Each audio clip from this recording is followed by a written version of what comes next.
एकूणच मराठा आरक्षणाच्या मागणीसाठी मनोज जरांगे यांनी पुन्हा आंदोलनाची घोषणा करताच वातावरण पुन्हा एकदा तापण्याची चिन्ह निर्माण झाली आहेत। ओबीसी समाजाच्या वतीनं उद्या महत्त्वाची बैठक आयोजित करण्यात आली आहे। या बैठकीत पुढील आंदोलनाची दिशा ठरवणार असल्याची माहिती ओबीसी कार्यकर्ते बळीराम कडपे यांनी दिली आहे। ओबीसींच्या आरक्षण आणि हक्कांवर कुणी गदा आणण्याचा प्रयत्न केला तर अंतरवाली सराठीच्या वेशीवरच ओबीसी समाजाच्या वतीनं प्रति आंदोलन उभारण्यात येईल असा इशारा त्यांनी दिलाय।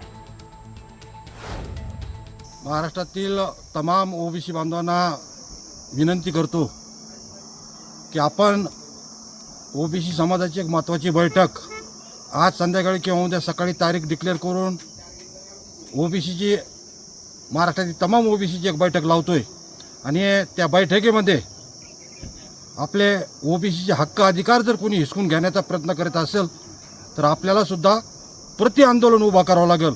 यासाठी ही आपली बैठक असेल आणि आपण सुद्धा प्रति आंदोलन मोठ्या ताकदीनं या ओडीगुद्री आणि अंतरवाली सराटीच्या वेशीत उभा करू।